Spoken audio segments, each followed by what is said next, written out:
Hi students, வணக்கம்.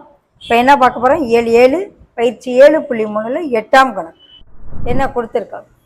ஒரு கனசதுர வடிவிலான பால் தொட்டியானது 1,25,000 லிட்டர் கொள்ளளவை கொண்டுள்ளது. அத்தொட்டியின் பக்க நீளத்தை மீட்டரில் காண்க. தொட்டியோடைய கொள்ளளவு கொடுத்துறாங்க, கன அளவு கொடுத்துட்டு பக்கம் என்னன்னு கேட்குறாங்க. என்ன வடிவம்? கனசதுர வடிவிலான. அப்ப கனசதுர வடிவ பால் தொட்டியின் கொள்ளளவு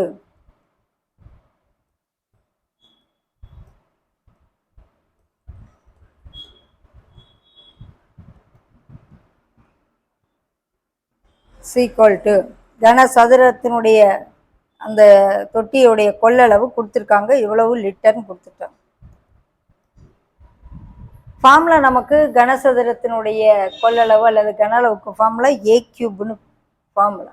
V is equal to A cube. அப்போ A cube is equal to 1,25,000 litre. கொள்ளளவுன்னு சொல்லும் பொழுது லிட்டரா சொல்லணும், பக்கம் சொல்லும் பொழுது மீட்டர் சென்டிமீட்டர்ல தான் சொல்லணும். அப்போ முதல்ல என்ன செஞ்சுக்கிறேன்னா, இந்த லிட்டரை மீட்டர் கியூபா மாத்துறதுக்கு 125 லிட்டரை மீட்டர் கியூபா மாற்ற 1000ஆல வகுத்துக்கிறோம். எதால் வகுத்துக்கிறோன்னா 1000ஆல வகுத்துக்கிறோம். ஏன்? 1000 லிட்டர் தான் ஒரு மீட்டர் கியூப். ஓகே, அப்போ இதை மீட்டர் கியூபா மாற்றணும் அப்படின்னு சொன்னால் 1000ஆல வகுத்துக்கிறணும். வகுக்கையில் இந்த 3 0 போக, அப்போ a cube is equal to 125 metre கியூப்னு வந்துடும். அப்போ ஏ வேணும்னா கியூப் ரூட் ஆஃப் 125, அதாவது 5 × 5 × 5 ஒரு 5 மீட்டர். அப்போ அந்த தொட்டியினுடைய பக்கம் 5 மீட்டர்.